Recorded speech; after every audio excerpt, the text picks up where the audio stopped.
So, it's the first week of January 2026. The holidays are over, everyone's getting back to the grind. But if you look just a little bit closer, something really interesting is happening. A huge story is unfolding, and it's all about our relationship with animals. Let's get into it. I know, it sounds like a weird question, right? How can a few days tell us anything? But honestly, this little slice of time is like a perfect snapshot. It reveals this deep, fundamental shift in how we see, treat, and, value the animals that we share this planet with.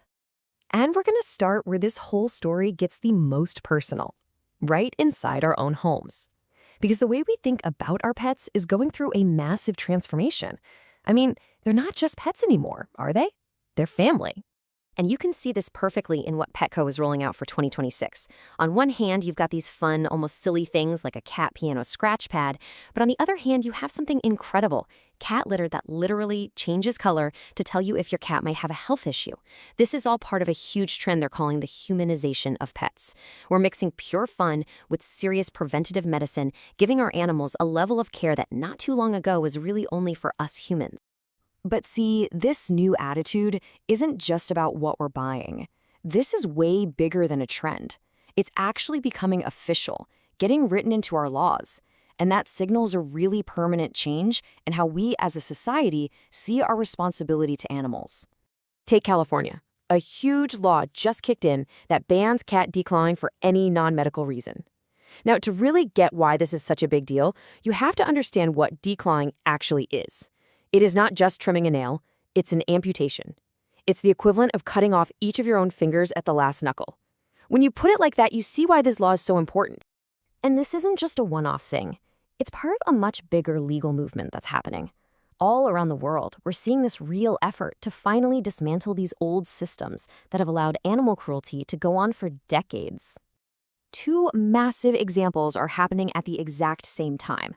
Back in California, a new law is basically designed to choke out the puppy mill industry by stopping pet stores from working with those big third-party breeders. And then, all the way across the world, New Zealand is officially getting rid of greyhound racing for good, an entire industry that's just known for high rates of injury and death. These aren't small tweaks. These are major moves against cruelty that's been built into the system. Okay, so now let's zoom out a bit. We've talked about our homes and our laws, but let's look at the wider world. Because two completely different stories from the same week really show how complex and fascinating our relationship with animals has become. So, check this out. A new travel industry report is predicting what it calls a seismic shift in how we travel with our pets. We're talking about a future where airlines are actually competing to give our animals the best experience. Think luxury pet suites on planes, maybe even live flat beds right there in the cabin. Our pets are about to become premium passengers. But just as we're picturing this future of first-class poodles, the natural world gives us a pretty sobering dose of reality. In basically the same 24-hour news cycle, the world had to say goodbye to a true icon. 54, that was the age of Craig, one of the most famous elephants in the entire world. He was known as a super Tusker. He lived in Kenya's Amboseli National Park, and he just passed away from old age. And Craig was so much more than just a big elephant.